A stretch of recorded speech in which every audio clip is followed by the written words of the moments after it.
Hello students, so today we will continue with our 6th chapter. Today we will learn interchangeability of states of matter. States of matter कौन कौन से थे? Last time हमने पढ़ा था solid, liquid and gases.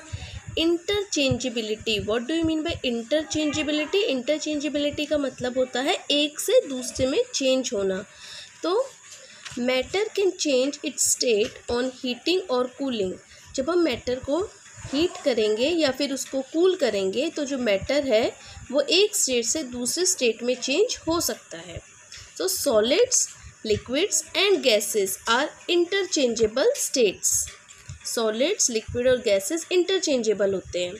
अब एक example ऐसा जो तीनों स्टेट में हमें देखने को मिलता है मैटर का, वो होता है वाटर. वाटर जो है वो तीनों फॉर्म में एग्जिस्ट करता है, सॉलिड, लिक्विड और गैस.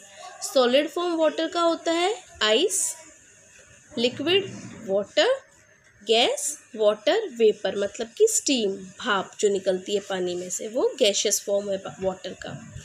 तो हम देखेंगे अब कुछ टर्म्स. सॉलिड जब लिक्विड में चेंज होता है उसे मेल्टिंग कहते हैं. लिक्विड जब गैस में चेंज होता है उसे इवोपरेशन कहते हैं. ठीक है, अब इसका एग्जाम्पल के साथ पढ़ें. अगर हम यहाँ पे वाटर का एग्जाम्पल लें, वाटर का सॉलिड फॉर्म आइस है. आइस जब लिक्विड में चेंज होती है, आइस जब लिक्विड में चेंज होती है, वाटर बनती है, उसे हम मेल्टिंग कहेंगे. कि हम बोलते हैं आइस मेल्ट हो गई, पिघलना. ठीक है, तो कोई भी सॉलिड चीज़ जब लिक्विड में चीज़ कन्वर्ट होगी हम उसे मेल्टिंग कहेंगे. और जब वाटर वेपर में कन्वर्ट होगा उसे हम इवोपरेशन कहेंगे, change of water into water vapour. तो कोई भी लिक्विड जब गैस में कन्वर्ट होती है उसे इवोपरेशन कहते हैं. ये जो प्रोसेस है, सॉलिड का लिक्विड में चेंज होना और लिक्विड का गैसेस में चेंज होना, इसके लिए हमें हीट देनी पड़ती है. अगर हम फ्रिज में से निकाल देंगे आइस, मतलब उसका टेम्परेचर कम कर दिया, मतलब उसे हीट दे रहे हैं, टेम्परेचर बढ़ा दिया, तो वो पिघल जाएगी. लिक्विड को जब हीट करेंगे तो वो वेपर बन जाएगा. ठीक है, तो सॉलिड से लिक्विड और लिक्विड से गैसेस में चेंज करने के लिए हमें हीट देनी पड़ती है. इसका उल्टा भी पॉसिबल है. अगर हम गैस को लिक्विड में भी कन्वर्ट कर सकते हैं, वाटर वेपर को फिर से वाटर बना सकते हैं, और इस प्रोसेस को हम कंडेंसेशन कहते हैं. इसमें क्या होता है, अगर एक हम पानी गर्म कर रहे हैं और इसके ऊपर हम एक लिड रख देते हैं, हम जिस बर्तन में पानी गर्म कर रहे हैं इसके ऊपर हम एक ढक्कन रख देते हैं. ठीक है, तो आप देखोगे यहाँ पे छोटी छोटी पानी की बूंदें दिखेंगी, ढक्कन के ऊपर छोटी छोटी पानी की बूंदें नज़र आएंगी. ये क्यों है? क्योंकि जब पानी इवोपरेट हुआ वो प्लेट से टकराया, प्लेट का टेम्परेचर कम था, तो यहाँ पे वो आके दोबारा से पानी बन गया. तो इस प्रोसेस को हम कहेंगे कंडेंसेशन. तो गैस का लिक्विड में चेंज होना हम इसे कहते हैं कंडेंसेशन, और लिक्विड का सॉलिड में चेंज होना, पानी को अगर दोबारा से आइस बनाना है, उसे हम कहेंगे फ्रीजिंग. तो इस प्रोसेस के लिए गैस से लिक्विड में कन्वर्ट होना और लिक्विड से सॉलिड में कन्वर्ट होना, इसके लिए हमें चीज़ों को ठंडा करना होता है. ठीक है, जो हमने यहाँ पे पढ़ा था मैटर कैसे चेंज होगा स्टेट्स में, डिफरेंट स्टेट्स में, हीटिंग या कूलिंग से. तो सॉलिड्स को लिक्विड और लिक्विड को गैसेस में कन्वर्ट करने के लिए हीट करना पड़ेगा. गैस को लिक्विड और लिक्विड को सॉलिड में कन्वर्ट करने के लिए हमें कूल करना पड़ेगा. ठीक है, इसमें बेटा एक और चीज़ होती है, कुछ सब्सटेंस होते हैं जो सॉलिड से डायरेक्टली गैस में कन्वर्ट हो जाते हैं, और इस प्रोसेस को हम कहते हैं सब्लिमेशन. तो सब्लिमेशन क्या होता है? सब्लिमेशन होता है सॉलिड का डायरेक्टली गैस में कन्वर्ट होना. इसका एग्जांपल है बेटा नेफ्थलीन. नेफ्थलीन बॉल्स, कपड़ों में जो कपूर की गोलियां रखते हैं, आपने देखा होगा कुछ समय बाद वो छोटी हो जाती हैं. आपने अभी सर्दियों के कपड़ों में कपूर की गोली डाल के रखी, लेकिन जब आप बाद में उसे देखेंगे आपको उसका जो साइज़ है वो छोटा मिलेगा, क्योंकि वो जो बॉल्स हैं वो डायरेक्टली इवोपरेट हो जाती हैं. ठीक है, तो सॉलिड से डायरेक्टली गैस में कन्वर्ट हो जाती है. ऐसी प्रोसेस को हम सब्लिमेशन कहते हैं. कंडेंसेशन का एग्जाम्पल बेटा हमें अपने डेली लाइफ में बहुत देखने को मिलता है. अगर हम फ्रिज से कोई भी चीज़ बाहर निकाल के रखते हैं, जैसे एक बॉटल थी, पानी की हमने फ्रिज में रखी थी और फ्रिज से मैंने बाहर निकाल के रख दी, तो मैं देखूंगी कि इसके सरफेस पे वाटर ड्रॉपलेट्स देखने को मिलेंगे।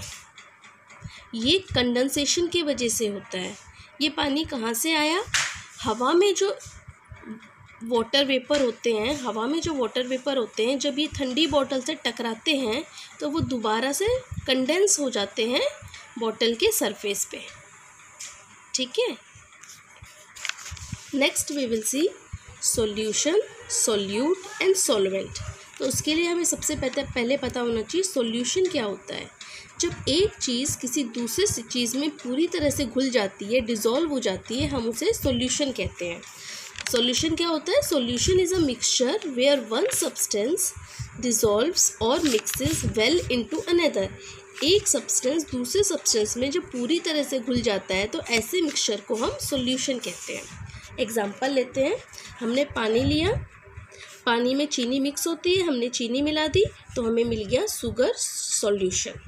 ठीक है, तो एक चीज़ जिसमें दूसरी चीज़ हमने मिक्स कर दी अच्छे से, तो हमें क्या मिलता है? एक सॉल्यूशन। तो जो ज़्यादा चीज़ होती है जिसमें कि चीज़ घुल रही है उसे हम सॉल्वेंट कहते हैं। तो वाटर यहाँ पे सॉल्वेंट है। जो चीज़ हम घोल रहे हैं, जो कम क्वांटिटी वाली चीज़ है, वो होती है हमारी सॉल्यूट। और सॉल्वेंट और सॉल्यूट से मिलके बनता है हमारा सॉल्यूशन। ठीक है, तो सॉल्वेंट क्या होता है? वो चीज़ जिसमें कि हमारा सॉल्यूट घुलता है, और जो चीज़ घुल रही है उसे हम सॉल्यूट कहेंगे। जो सॉल्वेंट में घुलती है वो सॉल्यूट होता है। तो सॉल्वेंट और सॉल्यूट मिलके सॉल्यूशन बनाते हैं। आप ये एग्जाम्पल से हमेशा याद रखेंगे। अगर हम एक शुगर सॉल्यूशन ले रहे हैं तो उसमें water is a solvent and sugar is a solute. Water को बेटा हम यूनिवर्सल सॉल्वेंट भी कहते हैं। यूनिवर्सल सॉल्वेंट क्यों कहते हैं? क्योंकि ज़्यादातर चीज़ें पानी में घुलती हैं। अगर हम कुछ और लें, जैसे ऑयल में अगर चीज़ें हम घोल के देखें, हम किसी और केमिकल में चीज़ें घोल के देखें, तो इतनी चीज़ें डिज़ोल्व नहीं होती जितनी कि पानी में हो जाती हैं। इसलिए water is known as universal solvent. हमने जैसे 1 गिलास पानी लिया, उसमें हमने 1 चम्मच शुगर ऐड की, वो घुल जाएगी। हमने दूसरी चम्मच शुगर ऐड की, वो भी मिक्स हो जाएगी। हमने तीसरी चम्मच दी। ऐसे हम अगर 5 चम्मच 6 चम्मच शुगर डाल देंगे तो एक ऐसा टाइम आएगा जब शुगर उसमें नहीं घुलेगी। ऐसे सॉल्यूशन को हम कहते हैं सैचुरेटेड सॉल्यूशन।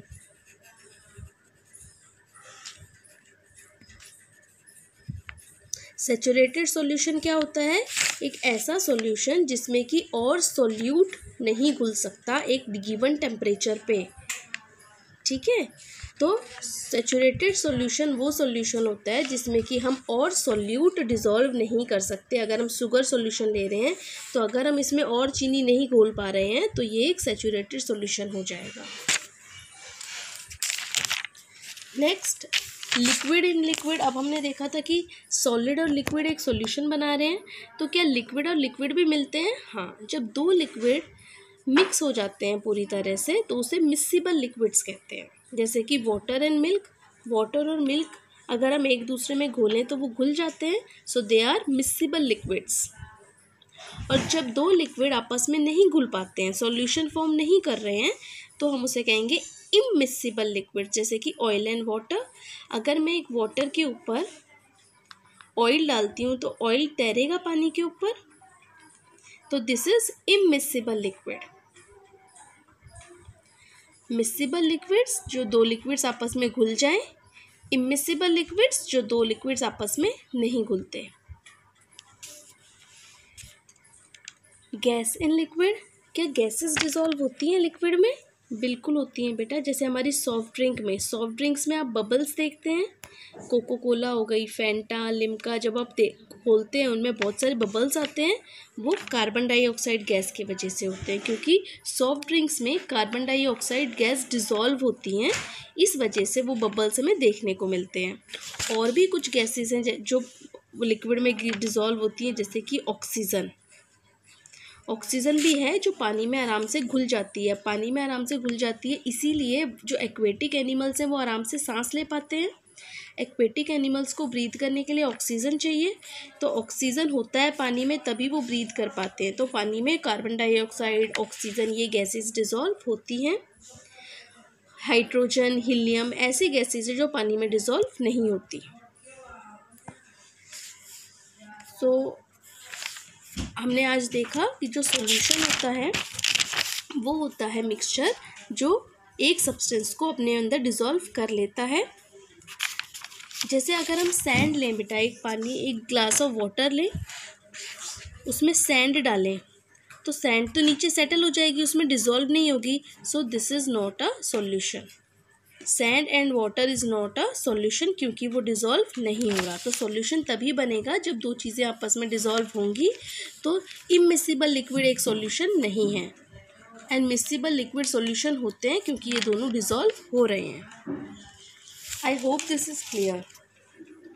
Thank you.